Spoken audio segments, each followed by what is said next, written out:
தொடரும் மழையால் குமரி மாவட்டத்தில் காளிகேசம் கீரிப்பாறை பகுதிகளில் காட்டாற்று வெள்ளம். கரையோரமாக வசிக்கும் மக்கள் பாதுகாப்பாக இருக்க மாவட்ட நிர்வாகம் எச்சரிக்கை.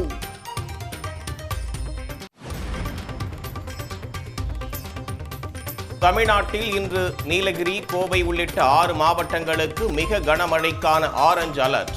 திருப்பூர், திண்டுக்கல் மாவட்டங்களில் கனமழை பெய்ய வாய்ப்பு.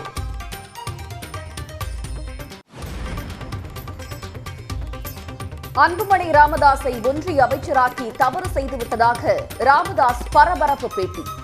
ஓராண்டுக்கு மேலாக இருவரிடையே நீடித்த மோதல் முற்றியதால் பாமக தொண்டர்கள் அதிர்ச்சி.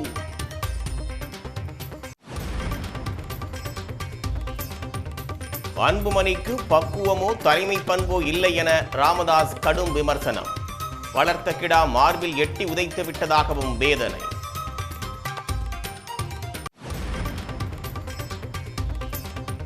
பாஜகவுடன் கூட்டணி அமைப்பதற்காக தன் காலை பிடித்துக் கொண்டு அன்புமணி அழுததாக ராமதாஸ் பரபரப்பு தகவல். பாஜக கூட்டணியை மறுத்தால் தற்கொலை செய்து கொள்ள நேரிடும் என அன்புமணி மிரட்டியதாகவும் அதிர்ச்சி பேட்டி. பிஜேபியோட கூட்டணி போகணும். நான் என்னால் ஒன்றும் ரொம்ப நேரம் என்னால் ஒன்றும் சொல்ல முடியல. அப்புறம் அன்புமணி வாயிலிருந்து ஒரு உதிர்ந்த முத்துக்கள் சொல்லுவாங்கல்ல, அந்த உதிர்ந்த முத்துக்கள் உதிர்ந்தது.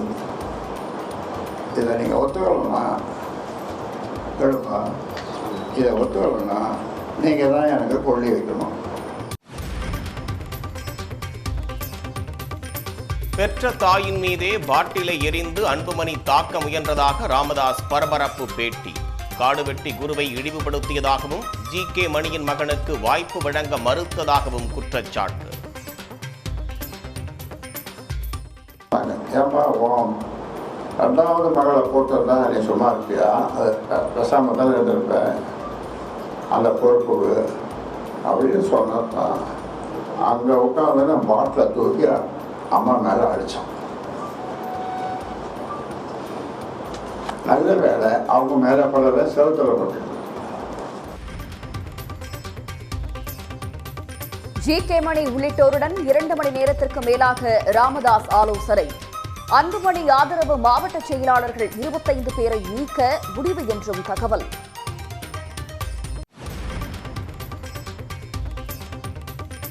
ராமதாஸ் சரமாரியாக குற்றம் சாட்டிய நிலையில் இன்று முதல் நிர்வாகிகளை சந்திக்கிறார் அன்புமணி ராமதாஸ். பாமகவில் முற்று மோதல் குறித்து ஆலோசிக்கப்படும் என தகவல். 2 நாள் பயணமாக நாளை மதுரை செல்கிறார் முதலமைச்சர் மு.க. ஸ்டாலின். முன்னாள் மேயர் முத்துவின் சிலை திறப்பு, பொதுக்குழு கூட்டத்துக்கு பிரம்மாண்ட ஏற்பாடு.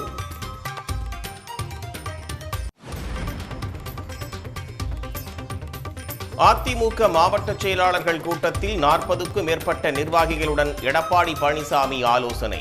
பூத் கமிட்டி அமைக்கும் பணிகளை விரைந்து முடிக்க உத்தரவு.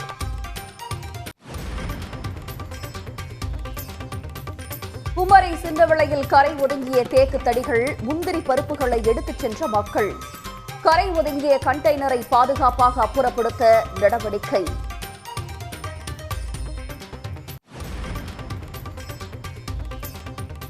உதகை அருகே பசுவக்கல் பகுதியில் வீடுகள் மெல்ல மெல்ல மண்ணில் புதைவதால் அச்சம்.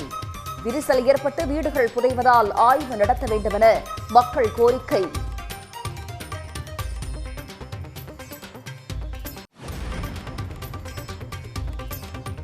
வால்பாறையில் மழையால் தோன்றிய புதிய அருவிகள். சாரல் மழையில் குத்தாட்டம் போட்டு சுற்றுலா பயணிகள் மகிழ்ச்சி.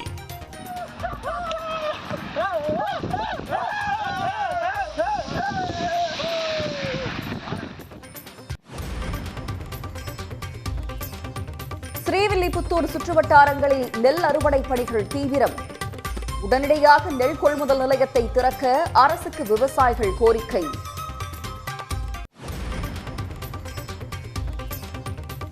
கனமழையால் மணிப்பூர் குண்டுங் ஆற்றில் பாய்ந்தோடும் வெள்ளம். அத்தியாவசிய பொருட்கள் ஏற்றிச் சென்ற லாரி வெள்ளத்தில் சிக்கியது.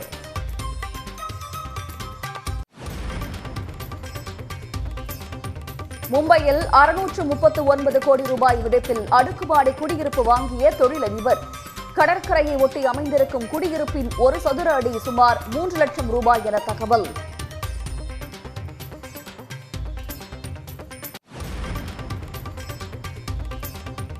பாரத ராஷ்டிரிய சமிதியில் உட்கட்சி பூசல் வெடித்ததால் பரபரப்பு.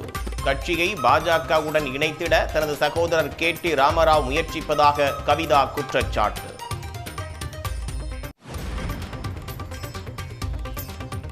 நாட்டு நலனுக்காக எதிர்க்கட்சியினர் சர்வதேச அளவில் முயற்சி.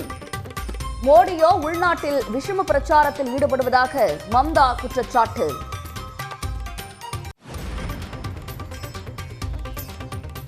அமெரிக்க அதிபர் டிரம்பின் பரஸ்பர வரிக்கு விதிக்கப்பட்ட தடை நீக்கம்.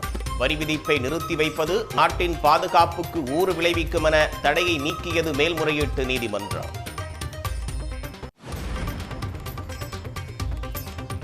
பட்டினியால் குழந்தைகள் மடிவதாக ஐநாவில் கதறி எழுத பாலஸ்தீன தூதர்.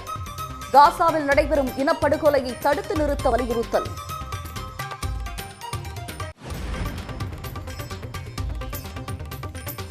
IPL தொடரில் முதல் அணியாக இறுதிப் போட்டிக்கு முன்னேறியது பெங்களூரு. பஞ்சாப் அணியை 8 விக்கெட்டுகள் வித்தியாசத்தில் எளிதில் வீழ்த்தி அசத்தல்.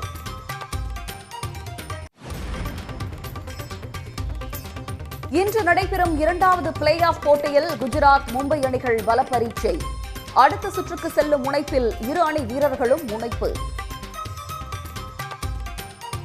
உடனுக்குடன் செய்திகளை தெரிந்து கொள்ள சன் நியூஸ் பெல் ஐகானை கிளிக் பண்ணுங்க.